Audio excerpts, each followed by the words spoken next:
यहाँ पे कह रहा है decreasing order of the hydrogen bonding form water is correctly represented by liquid water, ice, impure water. अच्छा एक बात बताओ, हाइड्रोजन बॉन्डिंग की बात कर रहा है, इसका मतलब वाटर मॉलिक्यूल्स बहुत अच्छे से प्रेजेंट होने चाहिए, ठीक है, और टाइटली पैक्ड होने चाहिए। तो टाइटली पैक्ड तो सबसे ज्यादा हाइड्रोजन बॉन्डिंग तो सॉलिड में होती है, ठीक है, फिर उसके बाद हमारे पास लिक्विड में हो गई, फिर उसके बाद हमारे पास गैस में हो गई, ठीक है। तो इसका मतलब ये और ये होना चाहिए ऑर्डर, ठीक है। अच्छा यहाँ पे ध्यान दो, यहाँ पे आई से यानी बी पहले हो जाएगा, ठीक है। तो बी पहले कहाँ पे, बी पहले अरे ऑप्शन नंबर 1 में ही है, और देखने की जरूरत पड़ी, देखने की जरूरत नहीं पड़ी, लेकिन फिर भी देखेंगे।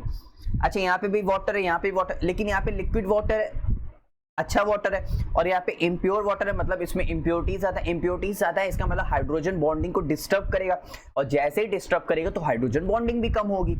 समझ गए भाई? मान लेते हैं मेरे पास ये वाटर है, जैसे खाली ये वाटर है, तो इसमें हाइड्रोजन बॉन्डिंग बहुत अच्छी हो रही है। अब ये वाटर है, इसमें मैंने बहुत सारी इम्प्योरिटीज डाल दी, तो अब ये सब हाइड्रोजन बॉन्डिंग को क्या करने हैं, डिस्टर्ब करेंगे, हाइड्रोजन बॉन्डिंग को रोकेंगे, तो वो सबसे कम हो जाएगा। तो सी सबसे लास्ट में हो जाएगा, सी सबसे लास्ट में हो जाएगा, ए बीच में हो जाएगा, ठीक है। Maximum hydrogen bonding because water molecules are arranged in a rigid और open lattice structure. Open lattice structure इस तरह है, इस तरह जो स्ट्रक्चर बनाते हैं इसको हम लोग बोलते हैं ओपन लैटिस स्ट्रक्चर,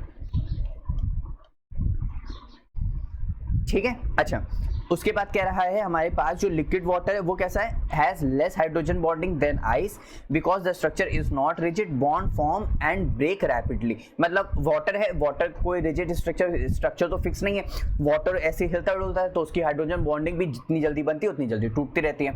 यहाँ पे lesser hydrogen bonding impurity disturb the hydrogen bonding network. सभी को अच्छा समझ आया पक्का? तो ये क्वेश्चन बहुत इजी था, हमारे पास ऑप्शन नंबर बी क्या हो जाएगा, करेक्ट हो जाएगा।